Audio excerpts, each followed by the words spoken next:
streaming, that will work. No, not upload video live. I'm stupid.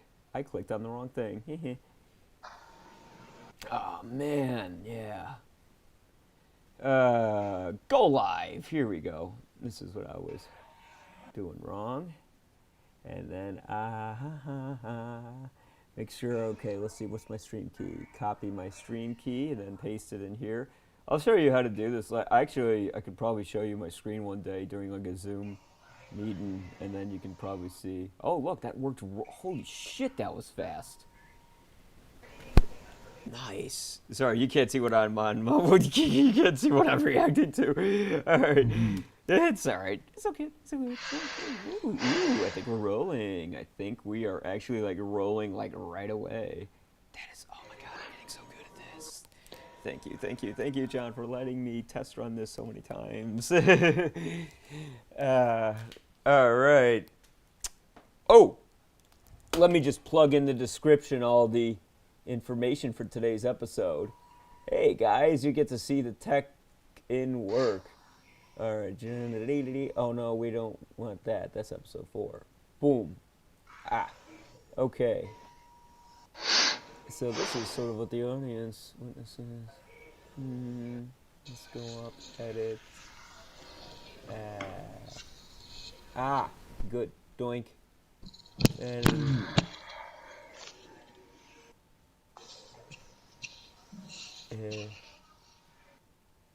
boom. Okay, good. Sweet. And then I'm going to switch to this. Okay. Excellent.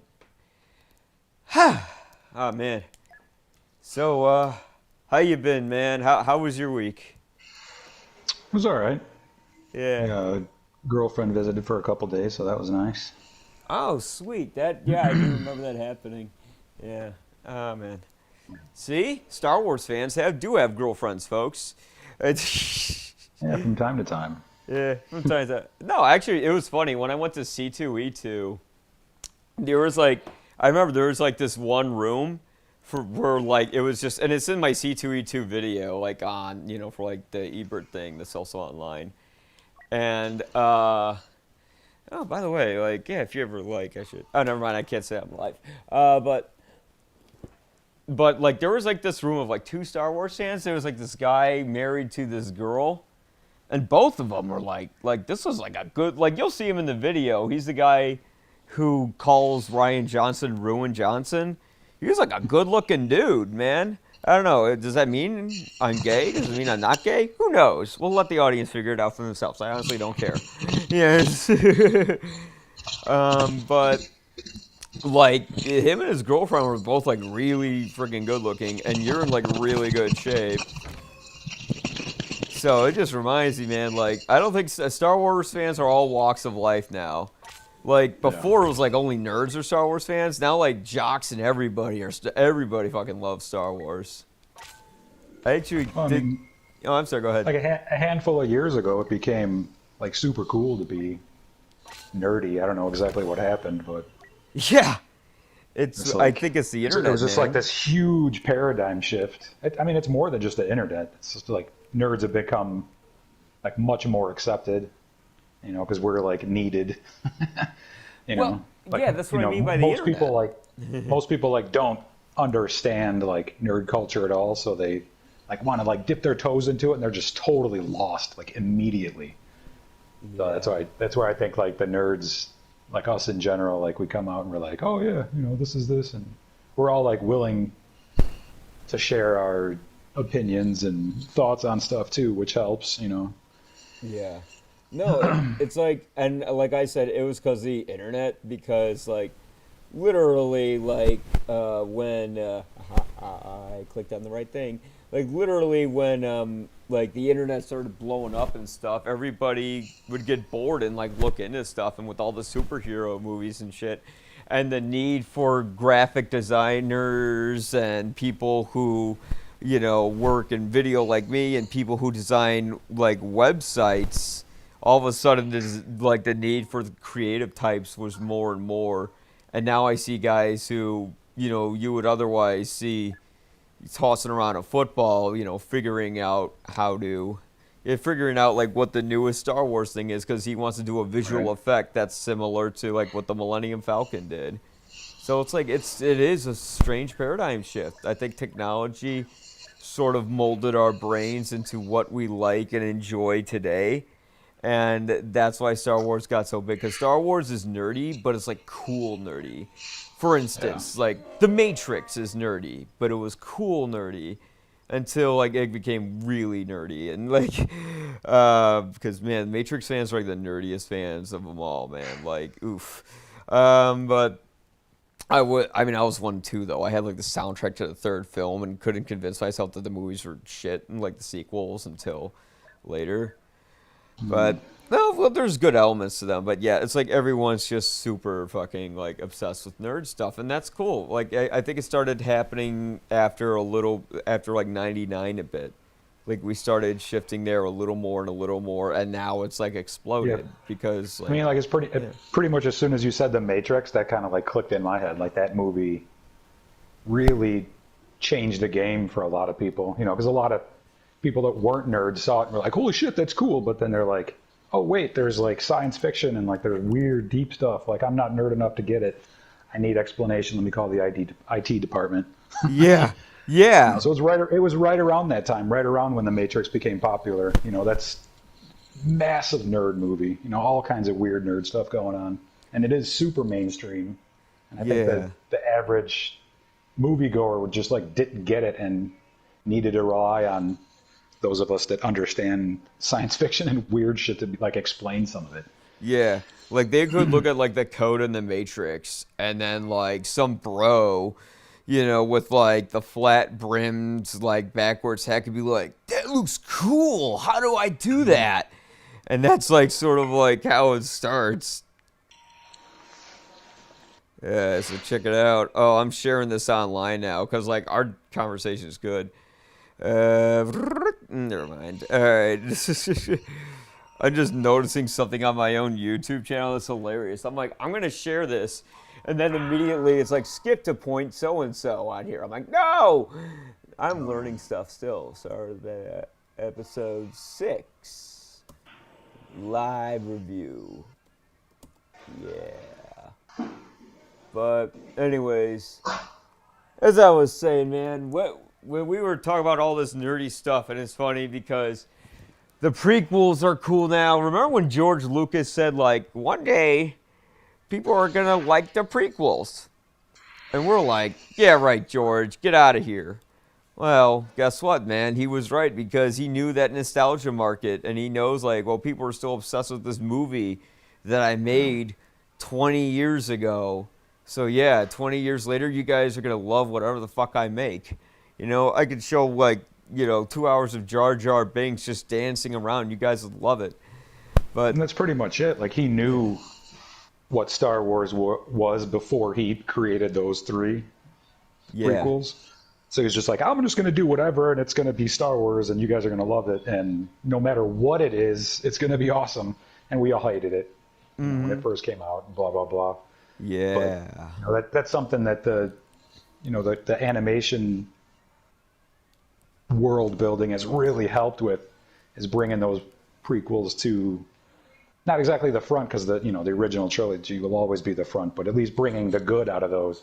And that's what I'm really seeing out of the Bad Batch. And hopefully they can like save the sequels, because God, there's just as much garbage in the sequels as there is in the prequels, if not more, because they had decades to think about it. And Abrams has admitted recently, he's like, yeah, you know what, going to a project like this, it might have been good to have a plan. Like, no shit, dude.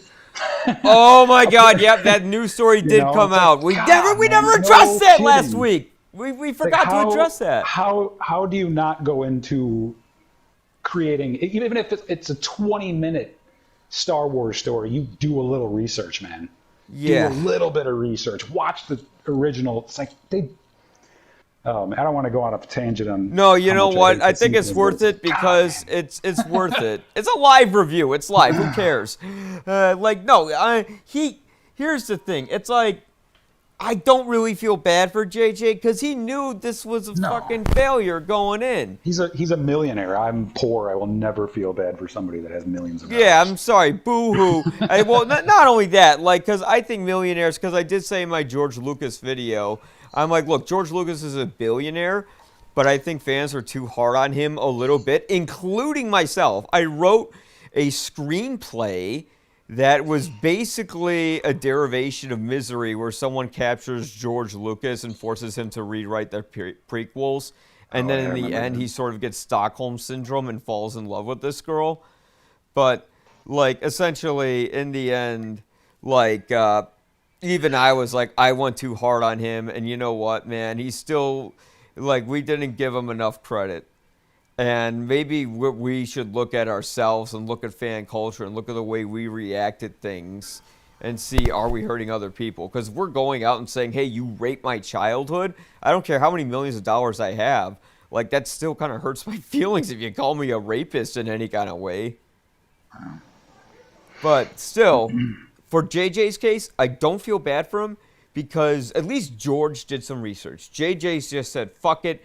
I was delicate, and I cared with The Force Awakens because I thought it was going to go somewhere, and now I don't know what I'm doing, and we're just going to go with it because, hey, I made The Force Awakens, and now my ego is getting over my head, and I think whatever I make is going to be fucking gold. And that's clearly what he thought when he came in making this.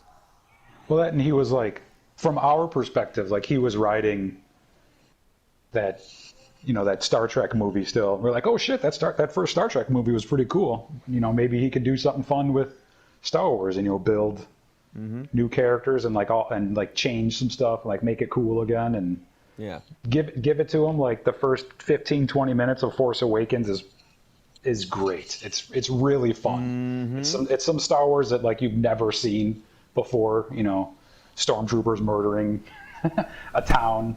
You know, cute little robot, you know, blah, blah, blah. We saw that already, but it's like just the brutality of the First Order in the first 15 minutes of that movie. It's like, okay, here we go. You know, it's just a little bit of change here. That, you know, I can kind of see where his vision is. And then, you know, 21-minute mark comes up and it's, oh, great, we got the New Hope again. Fantastic. Good job, guys.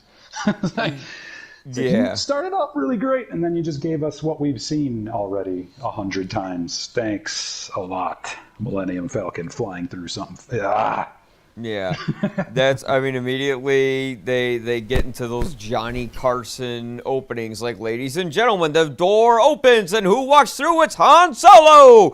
And who pops his head into the frame? Oh my goodness, it's C-3PO! And when someone walks past the frame, it's Princess Leia! Nostalgia, nostalgia, nostalgia! It's like, no.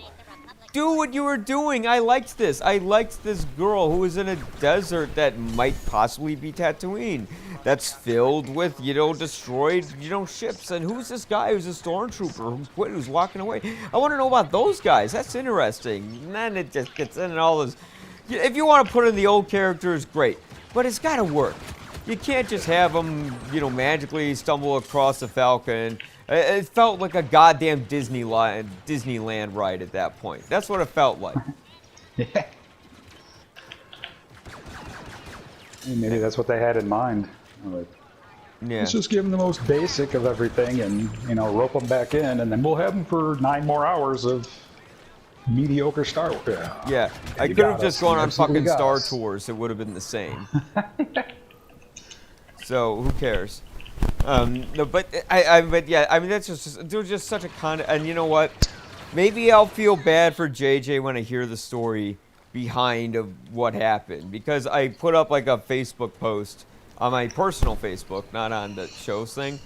And I just said, you know, if there was like a honest movie, like, you know, like Hearts of Darkness Honesty, you know, about the making of a movie, what would you like to see? You know, and eventually I didn't tell anyone, but I was thinking mine would be the Rise of Skywalker, because we know that next to the Snyder Cut, that has to be like the juiciest making of sort of story you could imagine, where Disney's greed destroyed something that should have been a carefully measured thing. Like the first one, you can get away with it because J.J. Abrams opened up the mystery box, right? And if anybody knows about J.J. Abrams' mystery box theory, the whole idea is you never really reveal what's inside the box because then you lose the audience, right? Let him set up the mystery box. Let a very good writer unload the contents of that box, at the very least. You know, they didn't do that. They just went back to the guy who broke his box theory, and he just thought, I'd like to see, and this is a direct quote of his, if I can actually finish a story. Like, dude, if you want to see if you can do that, how about you do that on something of a smaller scale instead of fucking Star Wars? How about you do that? Give us an actual ending for your fantastic TV show, bro. Yeah. You can't finish a story, dude. That's your problem. Yeah. He has awesome setups and he has great ideas for things, but he doesn't know how to flush them out, unfortunately. Yeah. Just like Yoda said, failure is our greatest teacher, and he should have learned that. I mean, although I don't like the Last Jedi, there are scenes I like, and I loved Yoda's scene. I loved it. I think that scene was fantastic, And honestly, I was interested to see what they would do with the bitter Luke. I thought, okay, what's his redemptive arc going to be? Because you know what? I'm all for changing a character and challenging an audience. And that was great what they were doing with him. But then they just killed him off. When they could have really showed him rise and become this heroic figure who has let go of his cynicism and embraces a new future. And in a way, metaphorically, has Star Wars fans know, hey, we know this is the past, but we're going to embrace the future and go into the unknown. And they don't do that. It's just, he uses a lot of energy, and he dies. I get it. It's reminiscent of how Ben Kenobi gave his life raising the lightsaber, and he disappears. But again, that's cheap. That's nostalgia, Ryan. Ryan, you did what JJ did. You just went into nostalgia, and that's all you do. And when you do that, that's bad. Now, we've gotten all of that out of our system, but I want to know how that happened. I want to know which Disney overlord was saying we need to put this in. I want to know how, because apparently they were changing scenes in the middle of a shoot. They were having people coming in and just sabotaging the production left and right. The way they were rushing the writing, I just want to know what happened. And obviously this would not be a Disney-approved making-of documentary by any stretch of the imagination. It honestly feels like they were just rushing it to get it done before the freaking quote-unquote end of the world. Disney knew about it. Disney had like a connection to the Wuhan lab, is what we're saying. I mean, maybe not the pandemic in general, but... Hashtag pandemic. These all three of those movies just feel so rushed and not. I mean, they're obviously not connected to the previous 6 movies. We know that, but they're just so rushed, man. Especially Last Jedi. Like, what the hell? Yeah. You know what? I don't understand the premise or thought process that went behind that movie. Besides the fact that we just need to hurry up and make this. Yeah. Before something crazy happens. We need to cash in on Star Wars quickly. What are you guys doing? Why not think about it for 10 minutes? Why not get people that are Star Wars fans in the room with you? Why not, I think I might have cracked a code just now. I think the reason Star Wars fans are so triggered, especially me, by The Last Jedi, it isn't because it's condescending in its humor, or anything regarding its tone, or even some of the creative decisions. It's that we see that there are some really good ideas there. When we saw the previews and we saw that Luke was embittered and all that, I didn't have a problem with that. It's just that there were really good ideas that were barely developed and poorly written. When Carrie Fisher is flying through the middle of space, that's when you knew someone in the writing department with a little more time could have come in and said, hey, maybe instead of, if you want Princess Leia to have a heroic moment where she's close to death and you want to resemble the Force, maybe we don't have to go this far. Maybe we could do something a little more like this, like, maybe she stops like a bunch of rubble from hitting soldiers and she uses like, Force mind power. Maybe having her fly in the middle of space like Mary Poppins, might be a little, It's like just little adjustments like that. It could have been a really good movie. If someone said, cut the casino plot line, replace it with this, there were elements in there. There were elements that were good.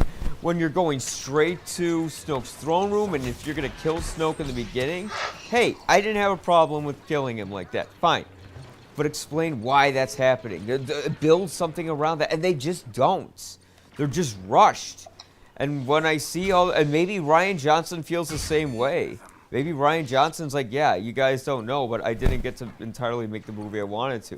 Or maybe he realizes now, as George did, when he was watching a rough screening to The Phantom Menace, he goes, maybe I went a bit too far in some places. And now it's too late to realize that because nobody said no to the filmmaker. Nobody challenged him because Disney saw that there was a lot of talent and creativity in Rian Johnson because he is a very good director.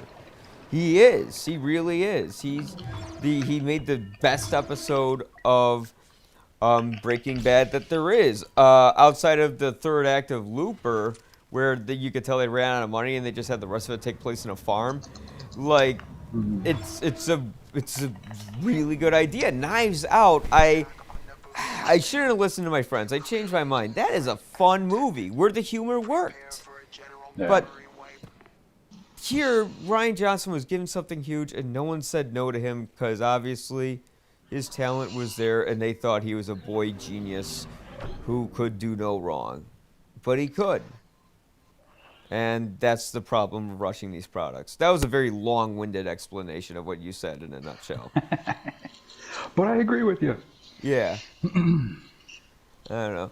But now that we got all of that out of our system, Jesus Christ, I'm actually going to check the time mark on this so I know for editing purposes.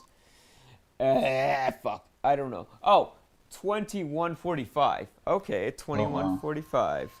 For my own personal editing purposes, we're talking about episode, what is it? 6 of The Bad Batch. And we're doing the same plot line again. If it's another episode of Star Wars, it's going to be another infiltration mission with a little cameo at the end just to keep the audience engaged, Yeah, another slow burn episode. Yes, and very slow burn. That's why I was ranting about this other stuff, because I honestly just, it's like I know there's going to be a payoff, but Jesus Christ. You can tell when they hire, like, the interns to write the episodes. You can tell, like, okay, hey, get Josh. He can do the script on this one. They want to get a droid, and, well, what do you like? Well, there's these other droids that aren't, like, from the Trade Federation that the Republic uses. They can fight them. Yeah, have them fight them. That's fun. Like, Jesus Christ, what are you guys doing with it? Like, look, this is making me just think about the whole structure of how they release the episodes of these shows. Why don't they just fucking send it all? Like, because that's how I watched the Clone Wars. If I had to watch the Clone Wars week by week like this, I would have just not watched the fucking Clone Wars. Well, I mean, then nobody would be talking about it. Yeah. People would binge it in an evening and be over and done with it and be like, yeah, that was cool. Yep. And that's kind of where I do agree with Disney, releasing them on a weekly basis instead of doing the Netflix thing and giving you all of it.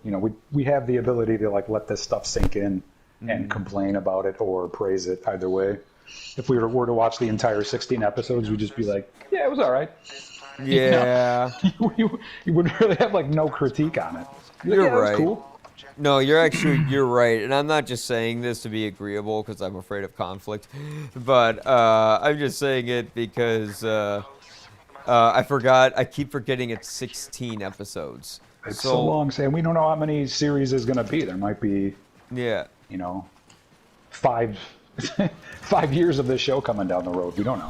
Yeah, because like if it was like 26 episodes, like some of the season of the Clone Wars was, I'd be like, well, I would rather watch 26 episodes in a row. But if it's 16, I would say they should just do 2 a week then, because 1 a week with something like this is just torture. Like, honestly. These 2 past episodes were back to back, like almost nothing happens. Yeah. They're doing a little bit of like progression with Wrecker and his chip or whatever, but it's like not nearly. I mean, this is, again, like we said this last week, like coming from 2 curmudgeons that just want this damn show to go already. There really wasn't anything that like stuck out in this episode, honestly. A couple of old characters that were barely mentioned in the last season of the Clone Wars, come back. Yeah. And then there's a little cameo in the end where I don't remember the character's name because she was probably like the most, like, the least memorable aspect of the final season of the Clone Wars, but she was like oops, sorry. I'm like, look, that was some Inception shit. You probably didn't hear that on your end, but they took like the least memorable character of the Clone Wars and then plugged her into, this episode, which, hey, that's cool, but then she's talking to someone on the hologram, and it's like, dude, we all know it's fucking Ahsoka. Like, I didn't think about it because I'm a dumbass, and before the episode started, I texted you, it was like, oh, that's Luke, they got cheap, and you're like, he wasn't even born yet. I'm like, oh, yeah, I'm a dumbass. And he was like 3 days old. Yeah. Oh, shit. Oh, wait, no, he was born. He was, but, he didn't grow like this that. was literally like a week after he was born. He's not. Yeah. And then, I mean, that opens up a whole other can of worms regarding, like, how old Obi-Wan is. But yeah, I mean, there's not enough to grab onto with this episode to make me care. Even for people, like, who are seeing old characters return. It's like, oh, great, it's Mechanic Girl. Whatever, It was the 2 sisters. Yeah, okay. The Martez sisters? Yeah. Yeah, the Martez sisters. I was so disinterested in the plot, like literally in the beginning of it. I'm like, where are they going? Yeah. Should I rewind it? Nah. They're not really going anywhere except to literally just tell you, like, if you've watched the last season of the Clone Wars and you know who these 2 girls are, that image in the end, like, that's Ahsoka. Like, we know that. Yeah. It can't be anybody else. This is right after she... right after Ahsoka got, escaped the clones, and 2 seconds earlier, Vader's found her ship that crashed, and I think Ahsoka's on the hunt for clones now. Like they're the enemy of the citizen Ahsoka. Yeah. But, we'll see. But yeah, we're all pretty much sure that's Ahsoka. Yeah, it's like, oh well, who else would she know who's in a Jedi robe? Yeah. Like, no, it's is it Palpatine? Like, no. Like, I wanted to mention it earlier when we were talking about Leia. Like, if we ever see that purple lightsaber again, I'm going to freak out. But, I mean, I know that it's happening. Come on, man. Like, it's happening. I hope I'm just going to spoil for everyone. Yes, Sam Jackson is going to come back because, there's literally like, oh, I got kicked out of the match because I was sharing the fucking thing. Oops, sorry. But no, it's happening because there's a video of Samuel Jackson at Star Wars Fest saying, "Come on, Kathy, you want Mace Windu back. Maybe he survived," or he says something like that. Cut to clip. He did. He's fine. Yeah, it's and like I still believe. And he's been with Marvel for how fucking long with Disney? Oh yeah, totally. He's on the Disney team. He's there already. It's a done deal, folks. He's coming back. It's probably going to be during the Obi-Wan show. It could be you were saying, oh, maybe it's Mace Windu, and I said no. If it's Sam Jackson, it's going to be very anticlimactic if he comes back as a voiceover. And I could see that like meeting going on. Now, I don't know Samuel L. Jackson personally, but he seems to be like has a big personality. And if, they said, "Oh, you could return this show," he's like, "Man, I'm not returning," and fucking, all right, I'm not going to do a black accent. I'm sorry, that's racist to me. But he's going to be like, "I'm not going to fucking return in like a cartoon show. I'm coming back in live action, man." And guess what? He would be right in that meeting because we want to see him in live action. I want to see scars on him from the fucking broken glass. I want to see a missing eye. I want to see angry Mace. I want to see a new Mace. Or I want to see a concentrated Mace who survived. And I want to see a Mace with some damn personality because Mace Windu is a prick. His character was pretty dry in the Yeah. prequel series. Yeah. But that's my rant about Mace Windu returning. But, yeah, what's going on in this episode? I don't know. They infiltrate a base, shoot a bunch of robots, and that's it. Pretty much. Oh my God! What can we break Still apart? haven't seen. It's been 4 episodes now, I think. We still haven't seen what Crosshair is up to or what the Empire is like doing. Yeah, we'll see it. Let's get back to that already. Come on now. Now, the things. What do we like in the episode? The lighting's nice. No. What I do like in the episode. See, now I got to think about it. Rhea Perlman's character Sid is amazing. I love that old Trandoshan lady. Oh I when just she found shows out today that's Rhea Perlman, which makes it even cooler. She kind of reminds me of the character that Lupita Nyong'o played in the sequel trilogy, where it's kind of like you have this rough-edged girl who's been through the streets, but who kind of has like a tender side and knows how to kick ass. And she kind of reminded me a little bit of that character. And yeah, I did like that character a little bit when Omega is having trouble learning how to fire the bow in the beginning of the episode. It's like, oh, I didn't think about it. I'm an idiot. Did you play the Star Wars game Jedi? Is it Fallen Order? Is that it? Yeah, Jedi Fallen Order. I still haven't. Okay. Played that one. So the bow that she's using when you go to Dathomir in that game, you have like a bunch of what are they called? Night Brothers? Is that Darth Maul's race? I think they're called Night Brothers, right? Because you got the Night Sisters, so maybe Night Brothers. I don't know. Got me. But you have all the we'll just call them Dathomirans to be racist. All the Dathomirans, are firing at you with that little like electric bow and arrow, and if you parry it right, you bounce it back at them with your lightsaber. So, like that's what that little weapon was that they were showing her, and I thought that was like a nice little, very subtle plug. Like a little subtle world according build. to Wikipedia here, you were right. It's Dathomirian. He's a Zabrak. But they are Dathomirians, and they are Night Brothers. So shit, they are. Making mad guesses. Yeah. Yeah, because I was thinking if they're Night Sisters, they'd be Night Brothers. Like, that'd be right? Yeah, Dathomirian is the planet he was on, I guess. And then Zabrak would be his species. Zabrak. Like we're human. We're human Earthlings. He's a Zabrak. Yeah, that's on Wikipedia.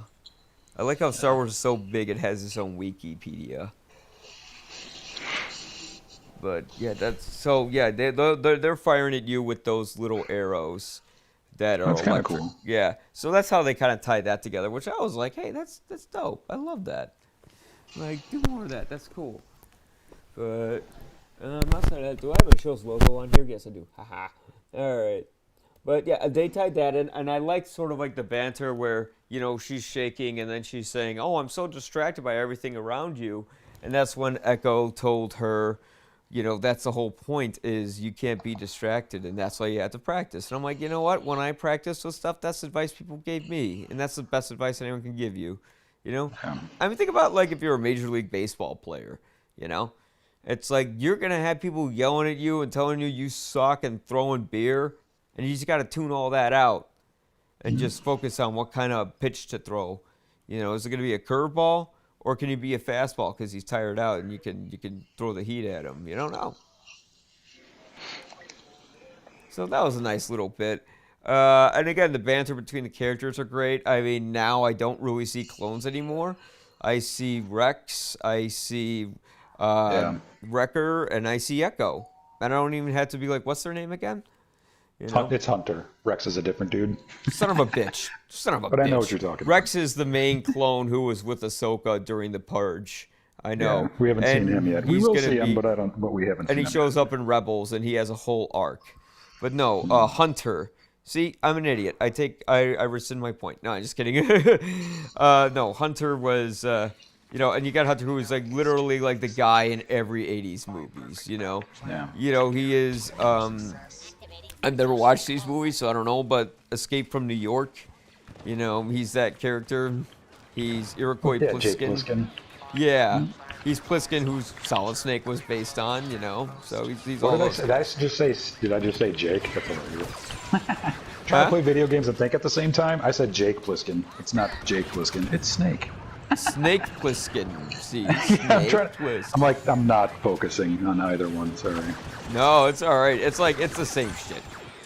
I mean, Hideo Kojima is never subtle in anything that he likes. He's just like, if I like it, I'm gonna say exactly what it is. Like the character names in Death Stranding are ridiculous. Like it's God, what is it like Dark Lady or some shit like that. There's a character in Metal Gear Solid 4 called Big Mama. All right, that's what. That's all, and it's just fucking, and Big Mama's just the girl from Metal Gear Solid 3 that Big Boss banged. Like that's all you need to know. And then she gave her seed to make the twins. I gotta do like a whole goddamn episode where I'm playing Metal Gear Solid while talking about Metal Gear Solid. I'm obsessed with Metal Gear. Did you play Metal Gear Solid 5? No, not really. You I didn't. haven't played Metal Gear since the VR missions. Honestly, it's been a long time. Oh shit! You never played 2? That's decades. Wait, so you've never played Metal Gear Solid 2? I don't think so. No. Okay. we gotta do I'm gonna give you I'm gonna give you my PS3 if I can capture off of there, which capturing off a PS3 is fucking impossible, but I'll see if I can do it. And I'm gonna have you play I Metal have a Gear. PS3. Just give me the game. Oh, good. Oh no, I mean capturing footage from there. I want to get your reaction to it. Oh yeah. I'm gonna give you the HD collection and get your reaction to 2 and 3. And then Peace Walker. I mean, if you want to go in chronological order. I know I'm not talking about Star Wars, but it's a live review. What the fuck do you expect? But if you want to go in chronological order with Metal Gear Solid story, it goes Metal Gear... Because I'm not talking about this episode of Bad Batch because it's boring and who cares. So that's the whole point. We're talking about something else. I know. Chronological order. It goes Metal Gear Solid 3, Metal Gear Solid... Peace Walker, or actually, if you really want to go back, there's some portable game where... Oh, never mind. Okay, so it's Peace Walker, and then there's a portable game where he knows Gray Fox. That's for the PSP. And then you would go to Metal Gear Solid 5, and then you go to Metal Gear Solid 1, 2, and then 4 to see all the games in chronological order. Oh. That's a lot. I'm a nerd. But yeah, I mean, outside of that, I really wish that the writing department could be more clever with their filler episodes. It's like, guess what? Filler episodes don't have to be filler. They can be interesting and fun and have different kind of journeys that don't involve infiltrating bases. And that's all I ask. Like, look, if this has nothing to do with the build of the plot, that's fine. I don't care. Have fun with it. It's a cartoon show. You got 16 episodes. But give me something more creative than going into another fucking base.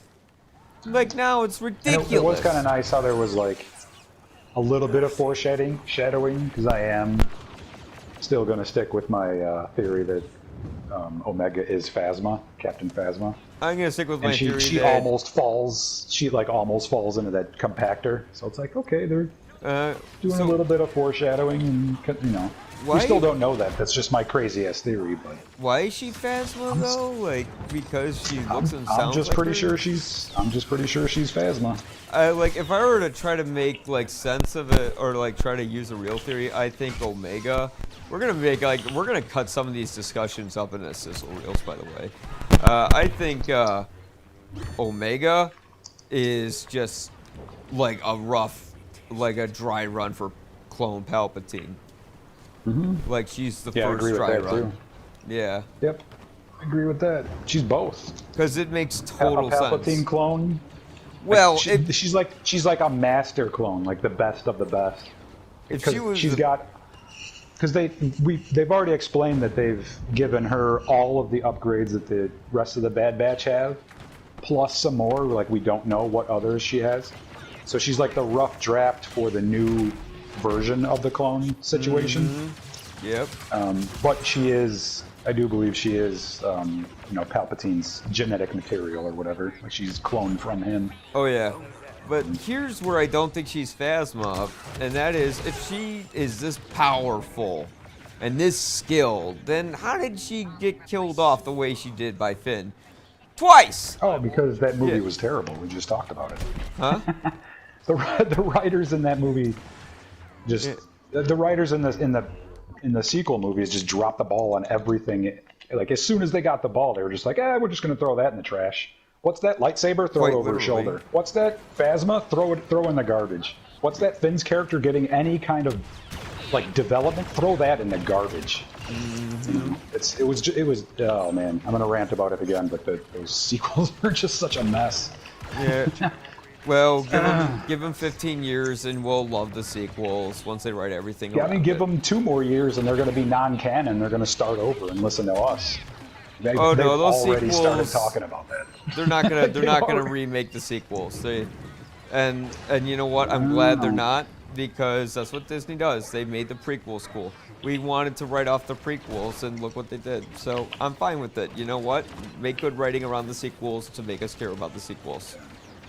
Well, I mean, that's where I'm hoping that the animation steps in and kind of like makes us care about these characters, and that's where I'm really hoping that maybe she is Phasma, and you're like, oh shit, she was actually a cool character, or could have been a cool character. But then they gotta write it in a way where she's cool, where like, because it can't be like she wasn't really in the trash compactor, she was bleh, Finn didn't really kill her, she was bleh, like, because that'll be kind of dumb. I mean, they can't. No, they're done with her after, what was that, Last Jedi? They threw her away, literally.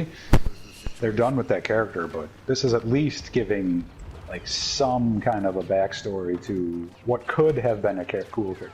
Like I still, in my mind, like after The Force Awakens, the other 2 movies don't happen, right? And I'm in the writing room and I write the scene where she fights Finn. Finn is a Jedi. Finn has a saber, and they're doing a crazy ass fight. And dude, to see a lightsaber bounce off that armor would be just unbelievably fun. Yeah. But it's not what we got. We got her tossed in the garbage. So we were right. I'm kind of hoping they literally like pull one of their own coolish characters out of the garbage and like, no, look, she's cool. Check it out. She had potential before she just got tossed over the shoulder. Yep. Well, they marketed her so much too, which is what's so confusing. They give her that Beskar armor. Yep. And which we didn't even know what Beskar was at the time. She has the Mandalorian's lance for some reason. There's like all this shit built up around her, and then they just throw her literally in the garbage. So, yeah. And before that, it wasn't even Beskar armor.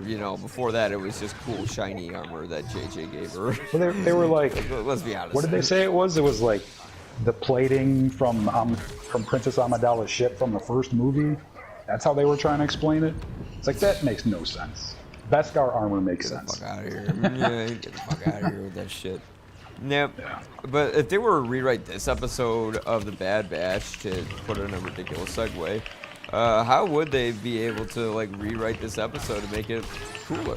Like a little more interesting? Like, if they're gonna infiltrate this base to get this thing. First off, who was their client that the plot of this episode is that in the last episode of The Bad Batch, I believe there's a client who wants the Bad Batch to go out and do a job for them. I wonder what that sounds familiar to. And then they go out and do said job this week. Okay, so if they're gonna do another episode where a client's gonna do a job, how can we make it something a little more where it's still filler, but it's interesting filler, or it's fun filler? What can we do with this episode to make it better? Add Bosk. Add Bosk. There's a good Bosk one. is Sid's cousin or some shit. Like, connect the original series to this show a little bit more than they have been. That'd be fantastic. That'd be great. So we have Bosk as like a cameo, like a fan cameo. Like he comes in, because he's not on the sort of hardcore cool level as everyone else. Although if you play as Bosk in this game, you will tear some serious ass. Oh yeah, yeah, I'm doing that right now. Bosking it up right now. Yeah, looks like I'm. Oh shit, I'm in first place. Look at that. Yeah. Christopher Lee, back from the grave, Dracula, bitches. But, anyways. Fuck them clones. Yeah. Oh, that's right. Yeah, fuck them clones up. You guys are gonna turn into laser dust within a few years. Get off me, Yoda. Oh, there we go. No, they're gonna fire some. What they're gonna do with the clones, they're gonna fire like some early test Death Star shit at them. You know, that's how the clones are gonna get phased out, because of the Death Star. Well, I mean, I am reading into that this series. I mean, we discussed it in the first episode. Like, this series is the transition of clones to stormtroopers and how all that happened. But I truly believe that all of the clones were called back to Kamino for the sole purpose of annihilating them all at once. But the Bad Batch has proved to Tarkin that the clones might still be useful in a couple of different ways, so they haven't been eliminated yet. And that's where, like, Crosshair is going to eventually come in and, like, I don't know, they just need to figure something out. Yeah. Moving this, like, a little bit of progression would be great. Well, if we got 16 with episodes, think of it with Mandalorian math, okay? Because I had the math figured out. I remember last year, and I had it figured out this year, where I'm like, okay, you're gonna get filler here, story here, story here. So, if you have 16 episodes, Mandalorian had what, 8 episodes per season? I think. Sounds right. I'm not right? So, about 4 of those episodes were story builders. The other 4 were filler. So, we've had about 2 fillers so far. We're going to have 8 filler total with 8 story episodes. Like, that's how they're breaking it down. Well, I guess I'm torn between either give me all of the stupid filler episodes right now and let's get to the junk of the show. Yeah. But I don't know. I'm gonna trust them to know what they're doing, and like, I'm not concerned when I see this before episode. I'm more just like frustrated that, like, I have to wait. It's like, man, you know what? Just give me the filler episodes all in 1 week, and then all the story episodes weekly. Just give me that. Because I swear to God, now when I watch The Mandalorian, no, all of them are great, but that's because The Mandalorian's live action, you're blown away by the visual effects, and I think we're going to be blown away by it years from now as well. Like, some of that CG is just fucking... Well, then again, if you see it on a big screen, maybe it won't look as good. But overall, wow. Just wow. They reinvented the wheel again with that show. Like, who would have thought I would love that... to see that Boba Fett sequence on the big screen would be unreal. Oh my God. I'd love to see that. Holy shit. Well, I don't care if there's a dude standing in the back with some Starbucks coffee or whatever. I don't care. Was there? I don't know. Yeah, Theoretically. there was the jeans guy. The jeans guy was in that episode, I believe. No, the jeans guy was in the Carl Weathers directed episode. So, there was another incident, Carl. I think it was with that episode. I love Carl Weathers. I could be wrong, but I think there was another pop-up of similar situation with that episode. Did they have like a situation like Lord of the Rings when they're crawling up like a mountain in the middle of Earth and you see like a Jeep going by, and then they deleted it in the DVDs. But I don't know. I think they could, it would be fun to see it on the big screen. But like, yeah, with this show, it's like, it's a cartoon show. It's for kids. It's for fun. But sometimes I feel like they think too much about the kids and not enough about the adults. But they're going to think about the adults. I just want not something to happen, but just something interesting in this episode. And I'm just like, do something other than infiltrating a base. Go visit Echo's like fucking like uncle or some shit for a week. I don't know. Oh wait, he doesn't have an uncle. He's a clone. So scratch that. Uncle Rex. Go visit Uncle Rex. Yeah. We'll get there. Uncle Rex. Oh, go see Uncle Rex. There you go. Yeah, just do something. I'm not saying do my dinner with Andre. I'm just saying, you could do something with some action and a little bit of story, not just all action. And that's what I get tired of sometimes with Star Wars, is they're way too reliant on action. I get that they are the antithesis of Star Trek, but they don't really have to be, if you know what I mean. Like, they don't have to go, because when Star Wars is its most interesting? When they're building the story, when people are talking sometimes. That's when things get interesting. So, give me a little of that. Maybe I'm asking for too much, I don't know. I'm just praying that the Obi-Wan show is going to be like Hamlet for Star Wars. I don't know about Hamlet, but I think it's going to be fun. Yeah. Probably the most fun that we're like gonna have. I mean, if it is gonna have Darth Maul, if it is gonna have Hayden Christensen, if it is gonna have possibly Mace Windu, like that's gonna be the show that's gonna be like nerd kingdom or nerd heaven for us. I think so. Super dorks. It's gonna be like it's a mini series, which I'm wondering why it's a mini series. I hope it's not just cameo porn. I hope, because if I were to write it, and this is where I know I'm not gonna like the show because I'm already writing it in my head, which is exactly what you should not do as a fan. But if I were to write it, I would make it like, I would sort of make it like an unbitter Luke in a way. It would be sort of like Obi-Wan living with his regrets, secluding himself in Tatooine, protecting the child. But all that time, all that reflection, he's finally tempted a little by the dark side, maybe. No way. Well, I'm gonna stop you right there. There's no way. Kenobi's all good. All the time. But that's the thing. We need to build a character, though. We need to not just have him be Mr. Perfect. He needs to have flaws. And maybe we don't have to go towards the dark side, but maybe he is embittered like Luke. But if they do that, fans will be pissed off. Jesus. So how do I say this properly? It's like he's learning how to become himself again. He's a man depressed, learning how to become at peace with himself and not live with his regrets, because basically he triggered the end of the universe, He didn't help to stop it at all. I mean, he tried, but he trained the kid who did it. Yeah, I think that's what it's going to focus on. Is it's going to be his regrets. Exactly. And that's what I want the show to be. And a lot of like the flashback sequences were going to be like, maybe I should have actually told Anakin something else this one time. Now that I would. Maybe that's what I want. Maybe I should have actually discouraged him from loving Padme.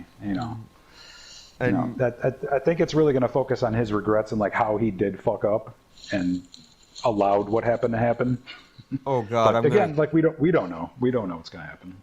That's exactly what I want the show to be, and that's exactly what I'm hoping for, is his regrets. And we're getting these reenactments of the Clone Wars and all that.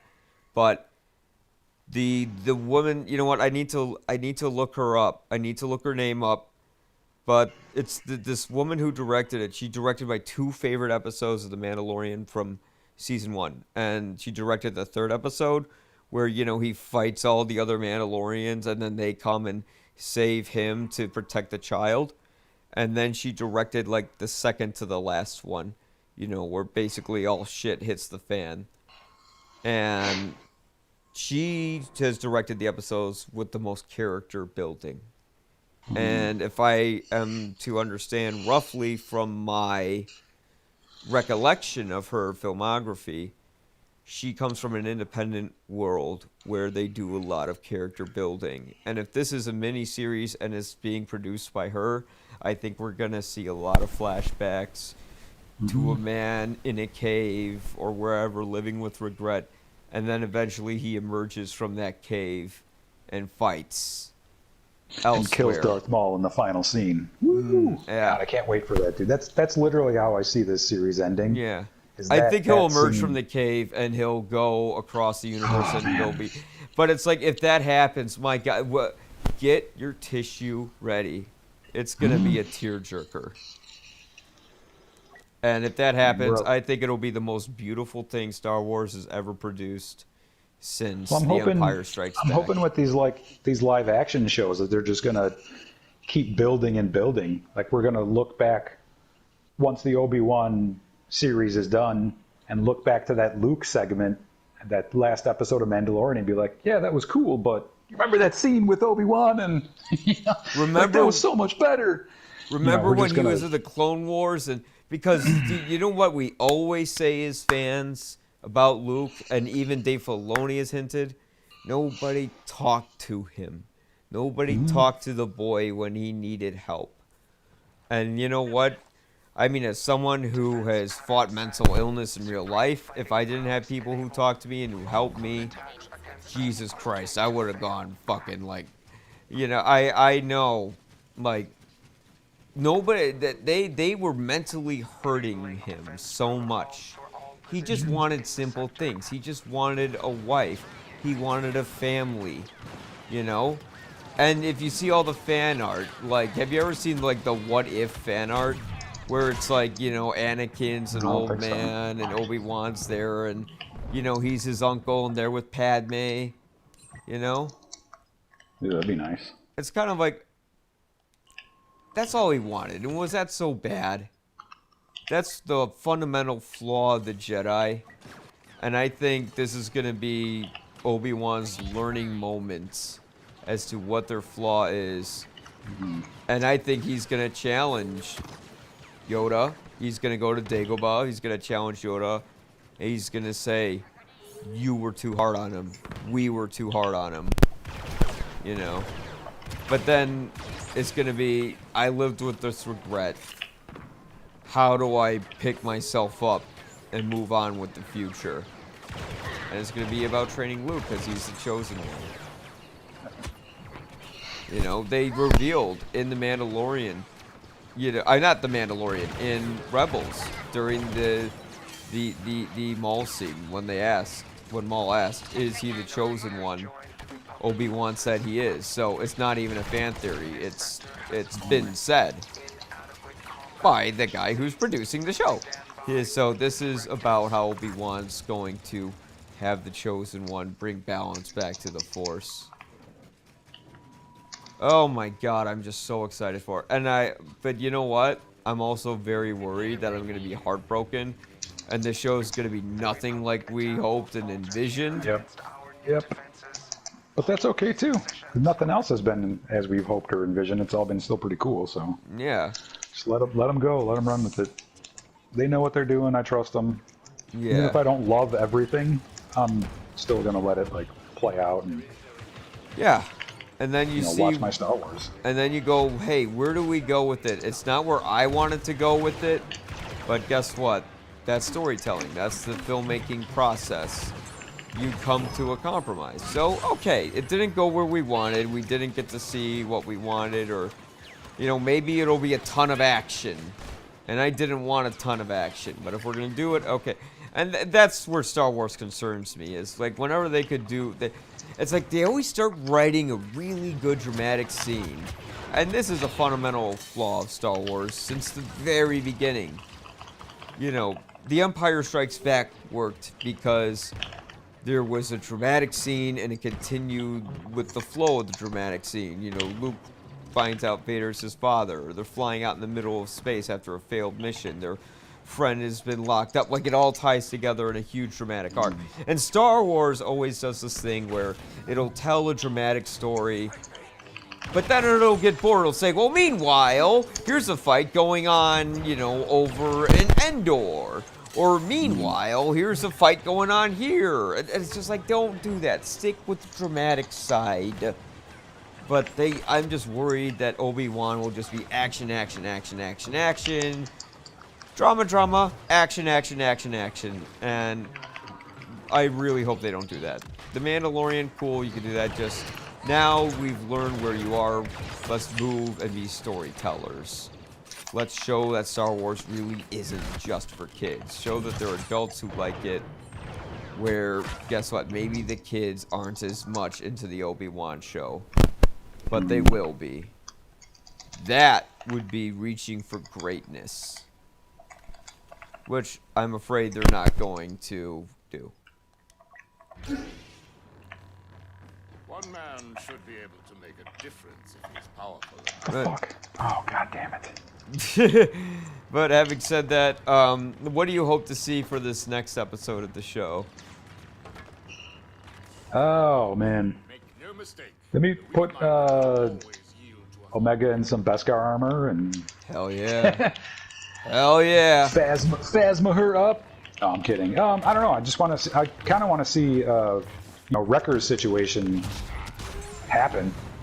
You know, he bumped his head again. He's complaining about it. He's actually hearing Crosshair's voice in his head now. I don't know if you noticed that. He's like, all good soldiers follow orders. It's like, oh shit, dude's hearing voices now. That's not good.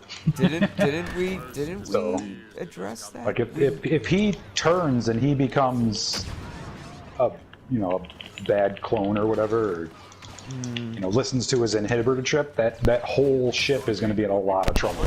He's a big dude. He could just like rip that ship open with his bare hands. He could just walk out into space and kill everybody. So that would be really gory if he did that. That would be like some Terminator shit. Yeah. Yeah, that would be fucking sweet. Yeah, I mean, I would love it if. I don't know if I want Wrecker to be a good. I think they'd make Wrecker the good guy, the sweet defending uncle. They're gonna build it. Now I see how they're gonna build his character. He's gonna be the sweet defending uncle who has the highest morale, and maybe like all of their inhibitor chips are gonna start to go off. Oh god. And then they're gonna have to, and then there'll be an episode where they have to remove it. I just hope that all their inhibitor chips don't go off and then they die, because I want to see how all the clones get extinct. Yeah. You know, that's what I really, really want to see. Because, you know what I think the final word the clones are going to hear are? You may fire when ready. Yeah.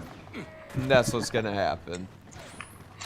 It'll be a test, because remember they were testing the Death Star in what's the name of it? Rogue One.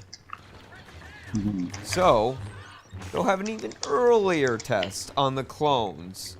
And see, as you can see, yeah, possibly. the need for a clone army isn't necessary when we have the firepower with far less of a budget in order to use them. And I wouldn't mind seeing Star Destroyers do their namesake. See a Star Destroyer destroy a star. Like, how'd they get their name? We just call them that because it's cool. Like, no, they actually destroy stars. They destroyed an entire race. Take out a whole solar system, you blow up a star. Yeah. Every single race on every single planet, gone. And it all started with the clones. But yeah, if his inhibitor chip goes off, I think all their inhibitor chips go off, and I think they will do this, and I hope they do this, is that, there's probably like an episode or two where they have to figure out how to get these chips out, because some of them start snapping, and some of them are going to be forced to maybe kill each other, or kill one of them. What if in the end, Crosshair actually becomes the good guy and is able to go past what that ship said. That'd be crazy. Crosshair, maybe Crosshair versus Wrecker. I don't know, but they're all gonna fight each other. Some will survive, some will not. One will come 12 out seconds. standing in the Do end this. Yeah. of this season. You know, in the more immediate future, this season, one of them will die.